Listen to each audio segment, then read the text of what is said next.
আসসালামু আলাইকুম। আশা করি ভালো আছেন। এখানে যে লজিকটি দেখতে পাচ্ছেন এটি হলো একটি রেডমি ফোনের লজিক। তো অনেকেই আমাকে কমেন্টে বলে থাকেন যে মাউথ স্পিকার কিভাবে লাগাবো বা হটগান দিয়ে উঠাতে গেলে মাদারবোর্ডটি ক্ষতিগ্রস্ত হয়। তাই আজকে আপনাদেরকে দেখাবো কিভাবে তাতালের মাধ্যমে মাউথ স্পিকারটি উঠাবেন এবং আবার তাতালের মাধ্যমেই লাগাবেন সাববোর্ডটি যাতে কোনো ক্ষতি না হয়। তো চলেন দেখতে থাকেন। আপনারা যারা নতুন আছেন তারা অবশ্যই কাজে মনোযোগী হবেন বা নিয়মিত যাদের ভিডিও ভালো লাগে বা যাদের ভিডিও থেকে আপনারা সলিউশন পান তাদের ভিডিও দেখবেন, তাহলে অবশ্যই কিছু শিখতে পারবেন। তো দেখতে পাচ্ছেন প্রথমে একটু পেস্ট দিয়ে নিলাম মাউথ স্পিকারটার উপর, তারপর তাতালি দিয়ে ঘষতে হবে। অনেক সময় দেখা যায় কি আমরা যদি হটগান দিয়ে মাউথ স্পিকারটা উঠাই, অনেক সময় দেখা গেছে পিনটা অনেক ক্ষতিগ্রস্ত হয় বা যে কানেক্টরটা আছে এলসিডির সামনে, এলসিডির যে কানেক্টরটা এদিক এদিক হয়ে যায় বা যে কোনো সমস্যা হয় বোর্ডটার মধ্যে। তাই আমি মনে করি তাতাল দিয়ে উঠানো এবং লাগানোটাই সবচেয়ে বেটার। এতে বোর্ডটি কোনো ক্ষতিগ্রস্ত হবে না। তো যারা পারেন না তারা অবশ্যই মনোযোগ সহকারে দেখবেন। আপনি যদি মোবাইল রিপেয়ারিংয়ের লাইনে নতুন হয়ে থাকেন কিংবা চার্জিং পুট লাগাতে পারেন বা ডিসপ্লে লাগাতে পারেন, তাহলেও আপনি দোকান দিবেন। যদি আপনি অন্যের কথা শোনেন যে আপনি পারবেন না বা আপনি পারেন না, আলো ভালো শিখেন তারপর দোকান দেন, তাহলে অন্যের কথা শুনলে আপনার আরও লস হবে। আর আপনি ভুলেও ট্রেনিং সেন্টারে কাজ শিখতে যাবেন না। ট্রেনিং সেন্টারে কাজ শিখতে গেলে আপনার 90% মানুষই প্রতারিত হয়। খুব কম মানুষই ট্রেনিং সেন্টার থেকে কাজ শিখে আসতে পারে। কারণ এক মাসে কী কাজ শিখবেন ভাই?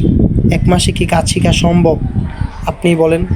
আজ পর্যন্ত আমি কাউকে দেখি নেই যে এক মাসের মধ্যে কাজ শিখতে পারছে। এক মাসে কাজ শেখা কখনোই সম্ভব না। আপনি যদি পরিপূর্ণ কাজ শিখতে চান তাহলে আপনার পাড়ায় মহল্লায় বা গ্রাম, ইউনিয়ন পরিষদ বা বাজারে মাজারে যে কোনো জায়গায় গিয়ে, যেখানে দেখবেন ভালো মোবাইল সার্ভিসিং করা হয়, সেখানে গিয়ে আপনি মিনিমাম 4-5 মাস আপনাকে সময় দিতে হবে যদি আপনি দক্ষ হতে চান।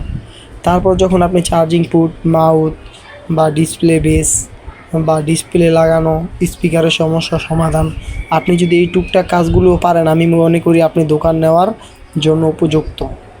তো যখন আস্তে আস্তে আস্তে আস্তে আপনি একটু ভালো কাজ শিখবেন, তারপর একটি দোকান নেবেন অথবা যে কোনো একজন বড় টেকনিশিয়ানের কাছে যাবেন বা কন্ট্যাক্ট করবেন যে আমি বোর্ডের কাজ শিখবো, কত টাকা দিতে হবে। তো এভাবে করলে আপনি কাজ শিখতে পারবেন। কিন্তু আপনি যদি ট্রেনিং সেন্টারে যান, যদি মনে করেন ট্রেনিং সেন্টারে গেছি 1 মাস কাম শিক্ষা যাবো, তাহলে কিন্তু হইতো না। 1 মাসে কোনো কাজ শেখা সম্ভব না, অযথা টাকা নষ্ট। আর বাংলাদেশে যত ট্রেনিং সেন্টার আছে, কোনো ট্রেনিং সেন্টার থেকে আজ পর্যন্ত কেউ পরিপূর্ণ কাজ শিখে বের হতে পারেনি। কারণ 1 মাসে তো ভাই কাজ শেখা সম্ভব না। আর ট্রেনিং সেন্টারে তো আপনার হাতে কলমে কাজ করানো হয় না। আপনার বোর্ডে দূরেতে দেখাইব, আপনি দেখতেই থাকবেন। আপনি একটা প্রশ্নও করতে পারবেন না। কইব বুঝেন নাই, এইটা আবি যাবি কত বক্কর চক্কর কত কিছু কইব।